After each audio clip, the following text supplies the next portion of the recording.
पृथ्वी या तो ज्ञात्वा सर्वोत्तम, मैं पृथ्वी पर गया क्यों सबसे उत्तम स्थान है इसलिए।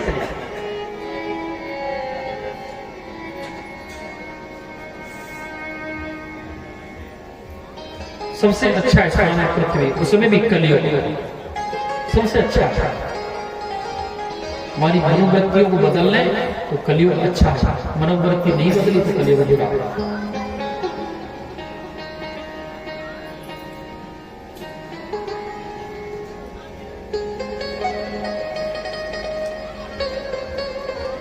एक बार जब भगवान श्री राम 13,000 वर्ष तक राज्य किए, राज्य करने का जो साकेत धर्म जान रहा, उस समय सभी अयोध्यावासी स्त्री पुरुष जिसको मन हुआ, भगवान राम कहती है जिसको मेरे साथ चलना है साकेत धर्म तो मेरे साथ चल। बहुत लोग तैयार हुए और हनुमान जी खड़े अयोध्या के प्रमुख दरवाजे, बोले मैं नहीं। हनुमान जी को राम जी पूछे, बोले हनुमान आप तो मेरे परम प्रिय हो, आप नहीं चलोगे? बोले प्रभु चलूंगा तो सही, लेकिन पहले ये बताओ कि क्या वहां आपकी लीलाएं कथा सुनने को मिलेगी मुझे? बोले नहीं नहीं, वहां मेरी लीलाएं नहीं मिलेंगी, वहां मैं स्वयं मिलूंगा, वहां मैं स्वयं मिलूंगा, वहां मेरी लीलाएं नहीं मिलती हैं। स्वर्ग में मेरी लीलाएं सुनने को नहीं मिलेंगे, मैं स्वयं रहूंगा। तो बोले प्रभु मुझे नहीं जाना। बोले क्यों? तो जहां साक्षात मैं हूं तो आप मुझे दर्शन कर दिया करना। बोले आपके दर्शन में मुझे इतना आनंद नहीं है जितना आपकी लीला में श्रवण करने में जो आनंद मिलता है, वो आपके दर्शन करने में आनंद नहीं मिलता।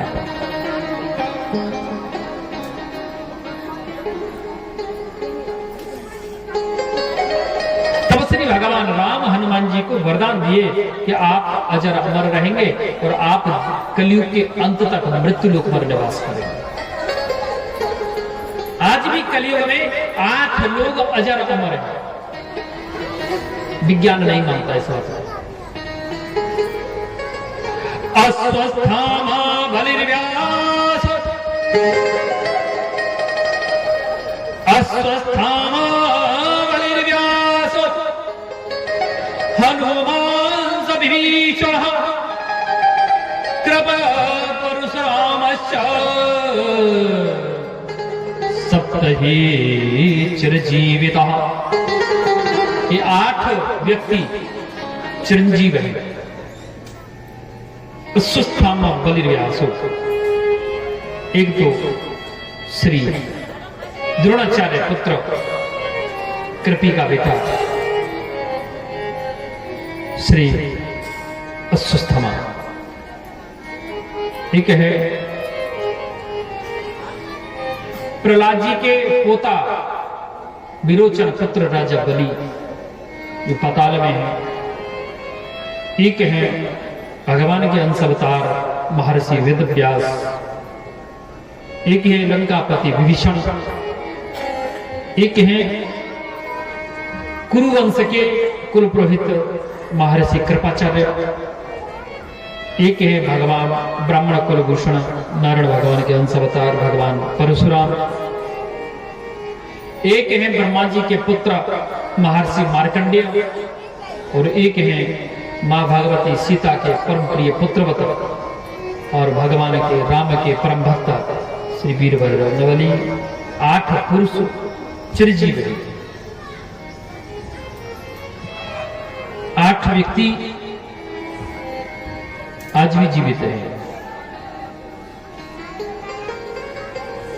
तो श्री वेदव्यास जी, श्री सुखदेव जी ने सभी देवताओं को अभक्त समझ करके भगा दिया कि अभक्तांश विगान ततो सकथामृतम श्रीमद्भागवती वार्ता सुराणामपि दुर्लभा।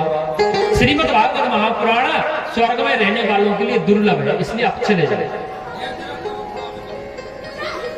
सभी देवता इकट्ठा होकर के ब्रह्मा जी के पास गए। ब्रह्मा जी के पास जाकर कहे कि बोले गुरुदेव प्रभु ये भागवत महापुराण में ऐसा क्या है जो सुखदेव जी ने ऐसे हमको भगा दिया?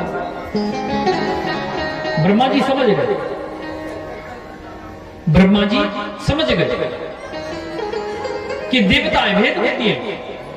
वो क्या किए, एक तराजू मंगाए, तराजू मंगा करके और तराजू मंगा करके रखे। एक तराजू में 4 वेद 6 शास्त्र अनेक अनेक सांसारिक साधनों को रख दिया और रख करके दूसरे पलड़ा में श्रीमद् भागवत महापुराण को विराजमान कर दिया। जब भागवत जी को विराजमान किए तो देखा कि जिसमें भागवत महापुराण विराजमान है वो पलड़ा नीचे हो गया और जिसमें अनेक वेद शास्त्र रखे हुए थे वो पलड़ा ऊपर हो गया।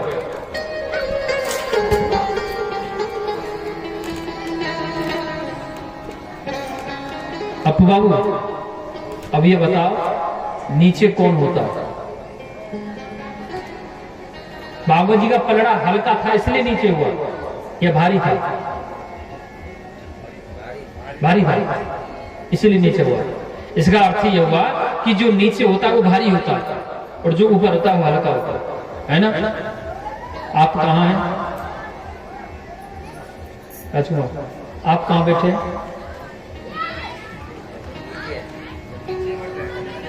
आप नीचे हैं। आप नीचे क्यों भाई? क्योंकि आप वजन वाले हैं, भारी हैं, इसलिए आप लोग नीचे और हम हल्के हैं इसलिए ऊपर हैं। एक कहावत सुनी है कि जमीन पे बैठने वाले को जमींदार कहा जाता है। तो जमीन पे बैठने वाले को जमींदार कहेंगे तो चौकी पे बैठने वाले को क्या राजा साहब कहेंगे? चौकीदार हैं। आप कुछ जमींदार है, हम चौकीदार हैं।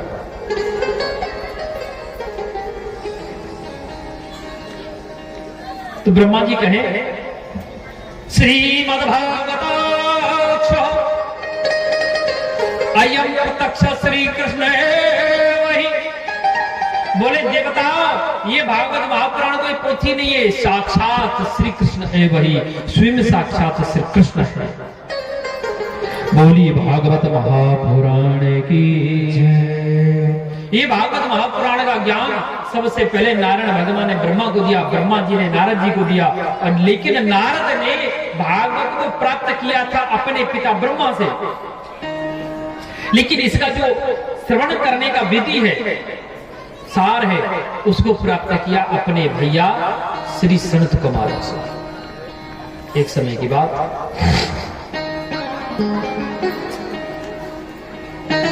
कि चारों भाई सनातन सनत कुमार बद्रीनाथ धाम में विराजमान है और श्री नारद जी महाराज आकाश मार्ग से उड़ते हुए निकल रहे। तो उनको देखा तो श्री सनत कुमारों ने नारद जी को आवाज लगाई कि कथम ब्रह्मादीन मुखम कुतश्चिंता पूर्वभारः त्वरितं गम्यते कुत्रः कुतश्चागमनं तवः। कथम ब्रह्मादीन मुखम, हे ब्रह्मपुत्र कहां भाग रहे? त्वरितम गम्यते, इतनी जल्दी में कहां भाग रहे? कुतश्चागमनं तवः, त्वरितम गम्यते कुतश्चागमनं तवः। आपको क्या चिंता है, क्या कारण है, बताओ तो सही। श्री नारद जी देख करके चरण में आ गए, गिर गए। वो कहने लगे प्रभु क्यों हम तो पृथ्वी या तो ज्ञाता सर्वोत्तमामिति पुष्करम च प्रयागम च काशी गोदावरी तथा। मैं मृत्युलोक में गया इसलिए गया कि वहां मृत्युलोक सबसे उत्तम स्थान है, इसलिए पुष्कर गया, प्रयागराज गया, काशी गया, गोदावरी में घूमा। लेकिन मेरे मन को संतुष्टि नहीं हुई, मेरा मन दुविधा में डूबता हुआ चला गया। क्यों? क्योंकि मैंने देखा कि कलिनाधर्म विच्चेण धैर्ये वदिता गुना।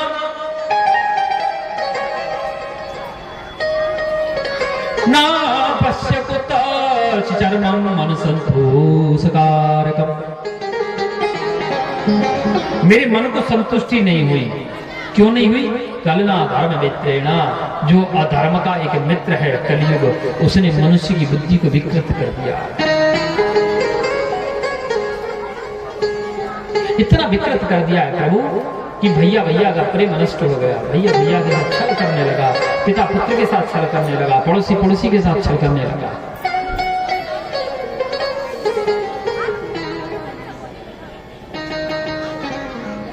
तरुणी प्रभुता आगे है, मनुष्य की बुद्धि इतनी विकृत हो गई है कि तरुणी प्रभुता आगे है, शालिको बुद्धिदायका कन्या विकरणो लोभादि दंपति नाम चकलकन। तरुणी प्रभुता आगे है, शालिको बुद्धिदायक, अपने बूढ़े माँ बाप को कोई नहीं पूछ रहा है। बूढ़े माँ बाप को तो शायद हो सकता है या तो अनिरुद्धाचार्य जी का ही आश्रम मिल जाए तो बहुत बड़ी बात है, और नहीं भटकते फिरते।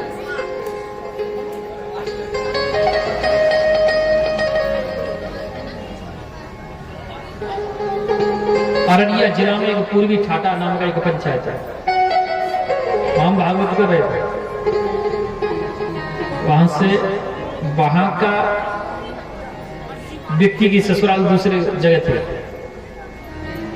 उसका साला क्या किया, उसकी सास को लेकर वृंदावन घुमाने ले गया, वही छोड़ कर भागा। आज तक मिला ही। वो हमको परेशान करता है, बोले महाराज जी खोज दो। मेरे भैया इतने बड़े शहर में मैं कहां खोजते फिरूंगा, उसका फोटो लेके आओ, कुछ तो व्यवस्था करो। बोले उसकी संतान ही छोड़ के आ गई, हम क्या करें।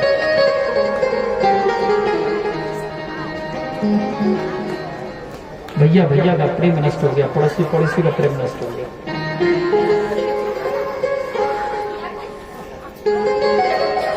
माँ बाप की सम्मान नष्ट हो गई। अपने भैया को कोई नहीं पूछता है, दूसरे भैया को बहुत जल्दी बुला लेते हैं। जिसको हमारी ब्रज भाषा में या सारी भाषा में साला ही बोला जाता है।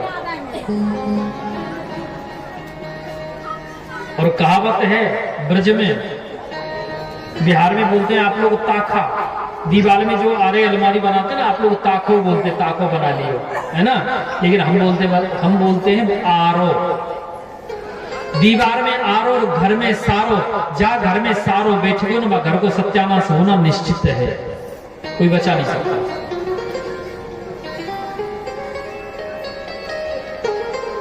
महर्षि विश्वकर्मा के घर में मामा मारीच बैठे गया, रावण का कुटुम्बनाश करा दिया।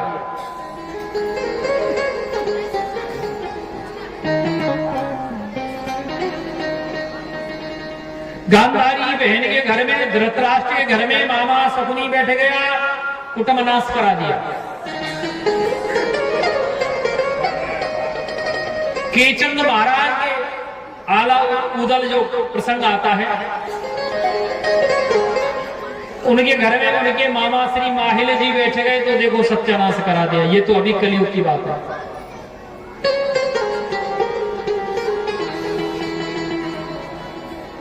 जिस घर में साले साहब की कृपा हो जाना, समझ लो उस घर का सत्यानाश निश्चित है।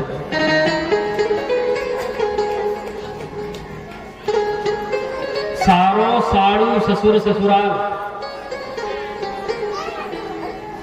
सदा को खुदाई हो,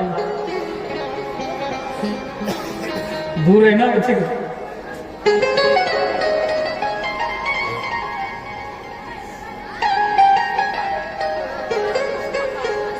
अपने भैया को नहीं पूछता है।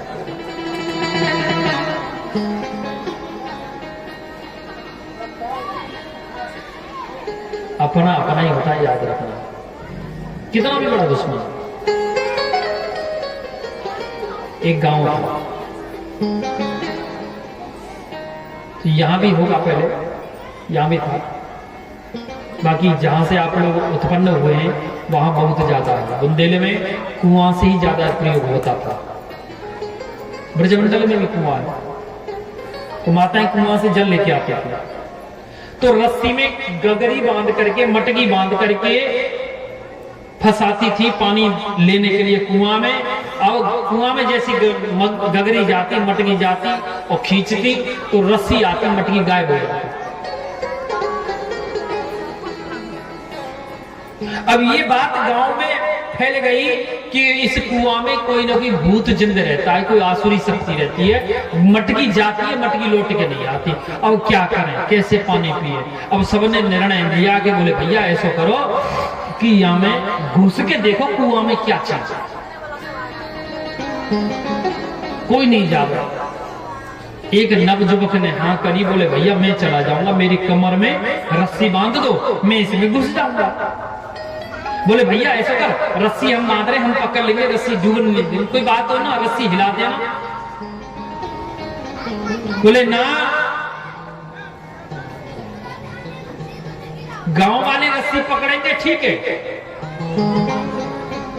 लेकिन रस्सी पे सबसे आगे मेरा अपना भैया ही पकड़ेगा, तब मैं कुआं में जाऊंगा। भैया उसके भैया को बोला,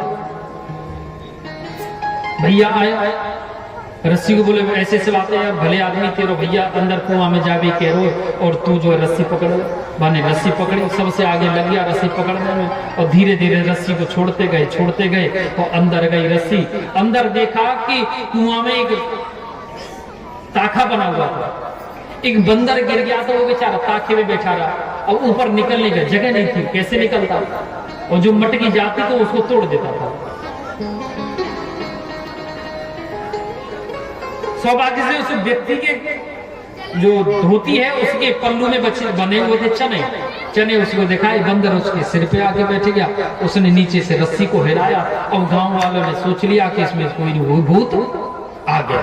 गांव वाले सब छोड़ के भागे,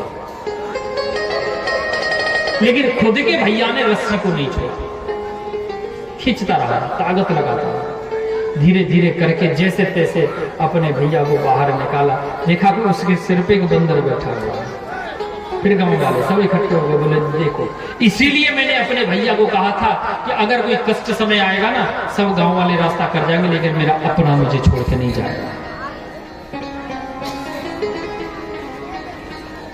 तभी कहते अपने तो अपने हो गए। कीर्तन हुई प्रभुता गे है श्याल को वददायका कलिना कन्या विक्रणो लोभादि दंपति नाम चकल कर। प्रभु बुद्धि को इतना विकृत कर दिया है कि सब झूठ बोलते हैं।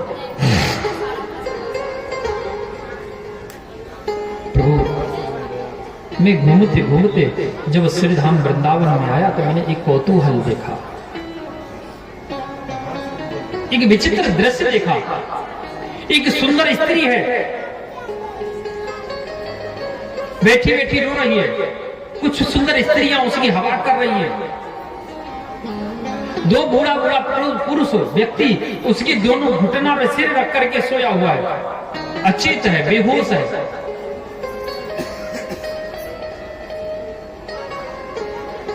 अचेत सोया हुआ है। प्रभु उस स्त्री ने मुझे इशारा करके बुलाया। मैं उसके निकट में गया, उससे पूछा देवी आप कौन है?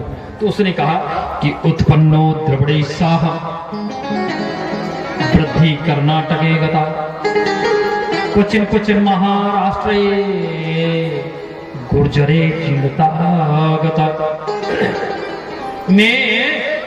मेरा नाम है भक्ति माता। मैं द्रविड़ देश में उत्पन्न हुई। वृद्धि कर्नाटक का था। जब कर्नाटक राज्य में आई तो मैं बड़ी हो गई, किशोर हो गई। महाराष्ट्र में मुझे जगह जगह पे सम्मान मिला, लेकिन गुर्जर जीर्णता का था। जैसे ही मैं गुजरात में आई तो बूढ़ी हो गई। मेरे दो पुत्र थे, एक था ज्ञान, एक था वैराग्य। वो दोनों थके मांदे परेशान हैं। हम तीनों माँ बेटा बूढ़े हो गए। जब मैं श्रीधाम वृंदावन में आई तो मैं तो युवती बन गई, लेकिन मेरे दोनों पुत्र थके मांदे अचेत पड़े हुए हैं। ये जो दोनों वृद्ध पुरुष है ना, ये मेरे पिता नहीं है, ये मेरे पुत्र हैं।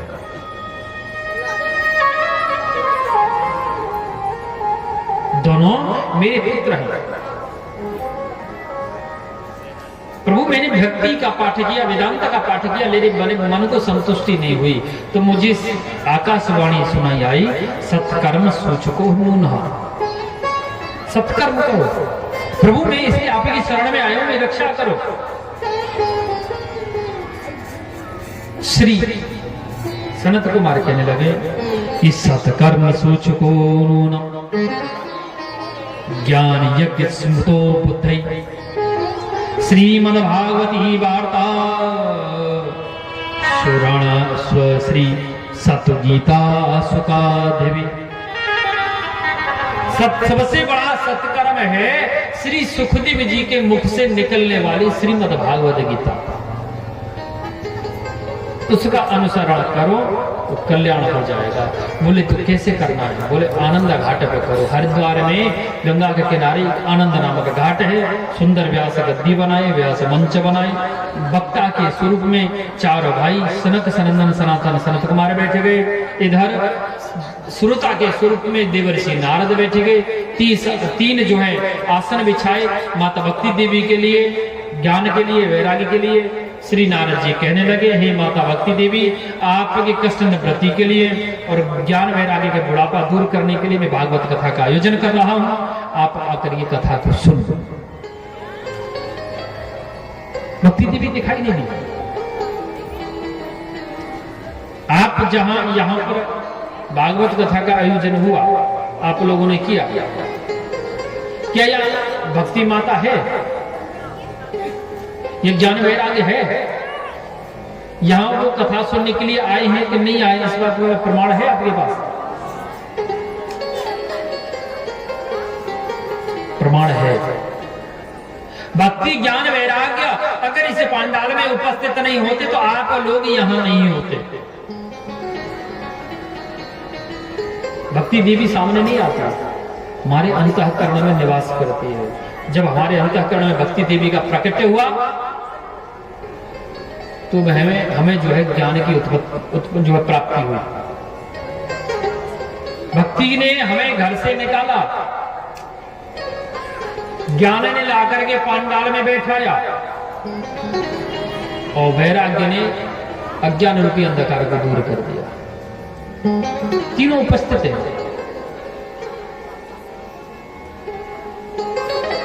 नारद जी बोले, गुरुदेव क्या भागवत कथा को सुन करके कल्याण होता है? बोले हाँ, अनजाने में अगर हमसे कोई पाप हो जाए, भागवत कथा को सुन लो, कल्याण हो जाएगा। बोले इसका और कोई प्रभाव? बोले भागवत कथा को सुन, देखिए जो व्यक्ति पाप किया हो और भागवत कथा को श्रवण कर ले तो उसका कल्याण हो जाता है।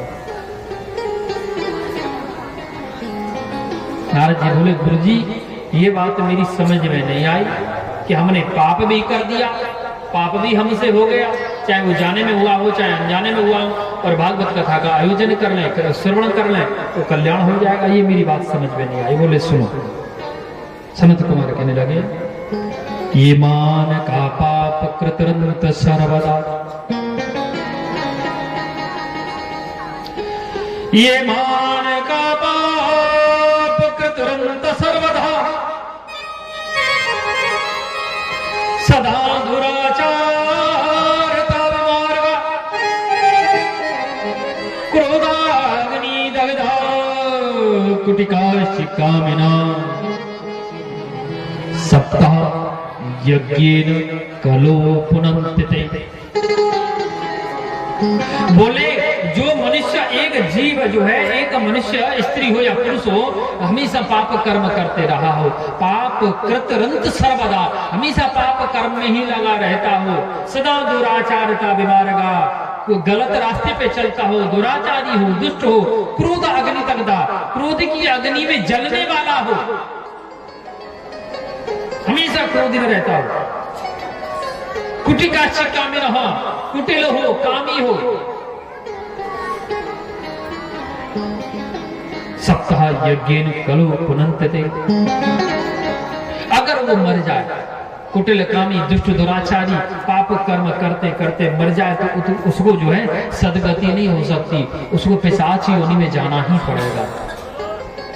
अगर उसका कोई वंशज उसके निमित्त संकल्प करके अगर भागवत महापुराण का आयोजन कर दे तो वो पिशाची योनि से भी मुक्त हो सकता है। इतना प्रभाव है श्रीमद् भागवत महापुराण का।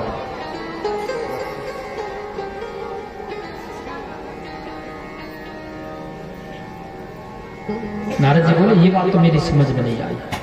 हमने पाप किया, पाप कर्म करके हमने उसका पश्चाताप किया, प्रायश्चित में भागवत महापुराण का आयोजन किए, श्रवण किए तो कल्याण हुआ, लेकिन पाप करते करते मर भी गए तो पिशाची योनि में चले गए। हमारे लिए हमारा कोई अपना आयोजन करा दे तो कल्याण कैसे संभव है?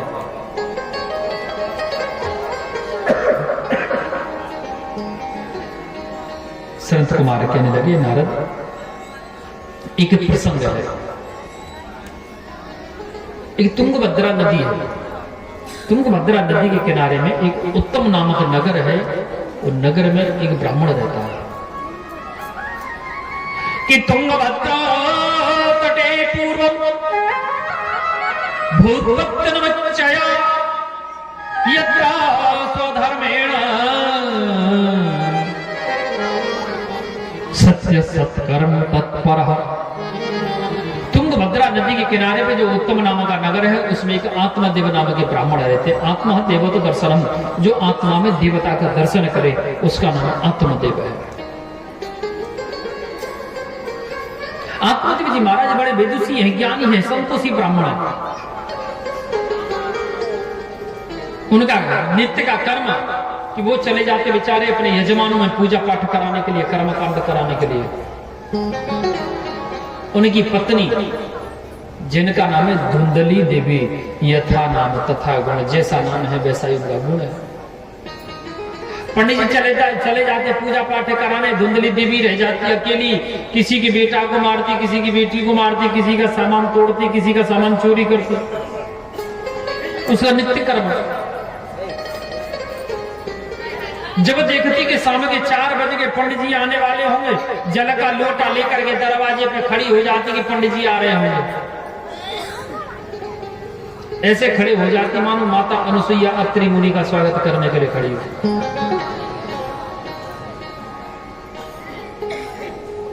बंगाली में एक कहावत है, बंगाली भाषा में एक कहावत है, अति भक्ति चोरी लक्षण। जाता बनावटीपन दिखाई करे ना, बनावटीपन दिखावे तो समझ लेना सबसे बड़ा चोर यही है। कहते हैं ना, अरे महाराज, अरे भैया आप तो हमारे परम मित्र हो, परम दोस्त, चिंता मत करो चाची, अगर मेरे दोस्त के कहीं पसीना गिरेगा तो मैं खून बहा दूंगा। तो चाची चाचा को उसी दिन निश्चित कर लेना चाहिए कि हमारे बच्चे की मृत्यु होगी तो इसी के कारण से होगी, हमारी मृत्यु का कारण यही होगा। जो यह कह दे कि मैं खून बहा दूंगा, समझ लेना वो अपना खून नहीं बहाएगा, वो तुम्हारा ही खून बहाएगा, तुम्हारा खून बहाएगा। सबसे बड़ा दुश्मन वही है।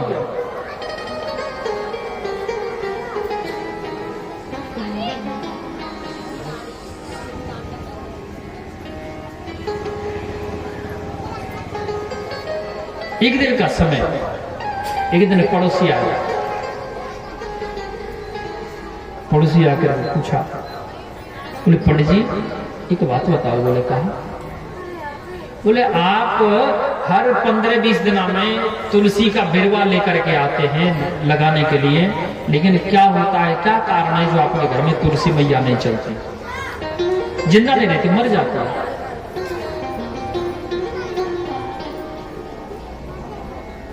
आत्मदेव जी बोले भैया ये सबसे बड़ी विडंबना है, और आपने प्रश्न भी बड़ा उत्तम करे हुए कि मैं तुलसी पौधा रोज हर 15-20 दिन में लाके लगाऊं लेकिन वो मर जाए, क्या कारण है? ये तो निर्णय मैं भी नहीं कर पाया। मैं भी खूब विद्वान ब्राह्मण हूँ, सबका छू, और मैंने ऐसे कर्म भी कोई गलत नहीं करता हूँ जिससे मुझे कोई परिणाम भोगना पड़े। लेकिन तुलसी मैया शरीर क्यों त्याग देती है ये भी मुझे पता नहीं चला आज तक। पड़ोसी बोला महाराज जी आप पंडित जी जरूर हो, लेकिन आप निर्णय नहीं कर सके। हम बता में बोले बता। बोले आपके कोई संतान नहीं है ना, आप निसंतान हो, इसलिए तुलसी मैया मर जाती हैं। क्योंकि आप जो जल लोटा अर्पण करते हो अपने पितरों को, आपके पितर स्वीकार नहीं करते आपके जल को, क्योंकि आप निसंतान हो।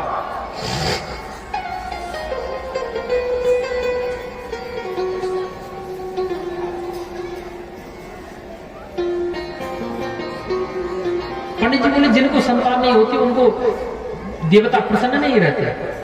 बोले हाँ, ऐसे तो मैंने नहीं पढ़ा है, पर हो सकता।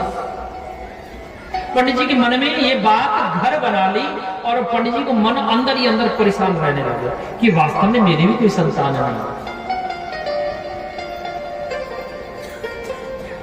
एक दिन महीना 10 दिन निकले, फिर कोई पड़ोसी आएगा, आए कि गैया मैया को दर्शन करो, गैया को प्रणाम करो।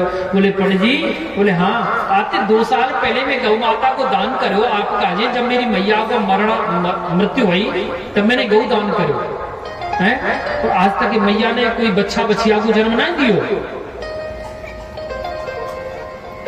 हाँ भले आदमी, गौ माता की सेवा तो मैं बहुत करूं, लेकिन गौ माता ने कोई बच्चा बच्चिया को जन्म तो नहीं दियो, ये तो मैंने ध्यान ही नहीं करो।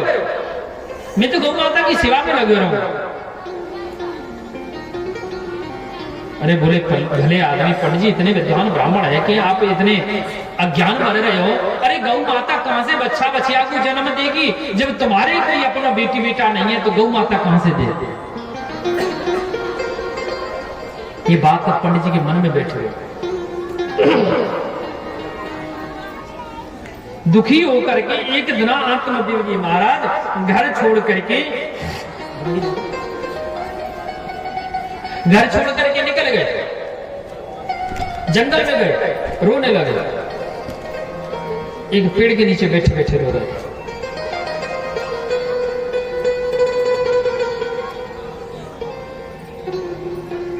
कहते का संत हृदय नवनीत समान। संत बड़ा करुणा का सागर होता है।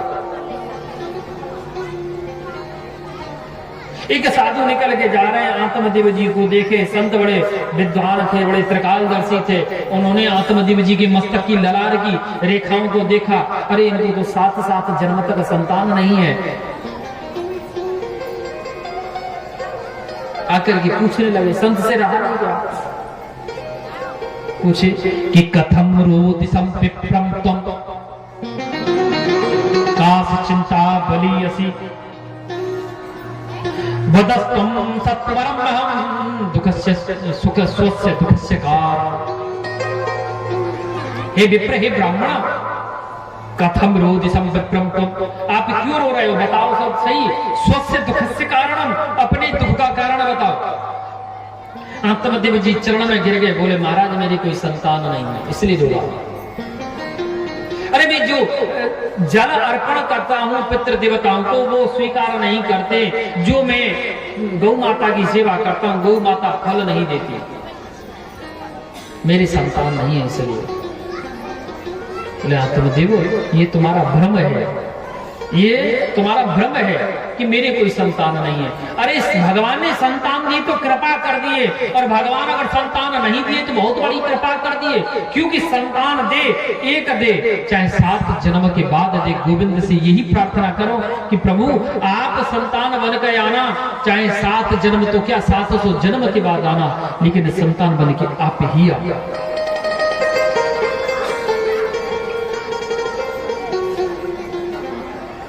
उन संतान की इच्छा करती क्यों? बेटा की इच्छा करती क्यों? कि जब मरेंगे ना तो 4 लोग बैठा कंधा पे रख करके गंगा के किनारे ले जाएंगे और लकड़ियों के बीच में रख के आग लगा देगा बेटा।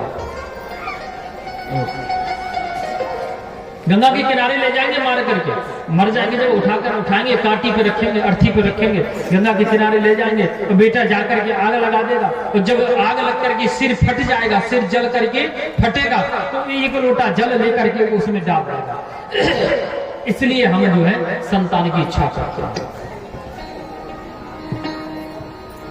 अगर वो संतान दुष्ट हो, दुराचारी हो, पापी हो, ज्वारी हो, शराबी हो, कबाबी हो, एक लोटा तो क्या, अगर 1000 लोटा जल भी डालेगा तो भी हमारा कल्याण नहीं होगा। जब जा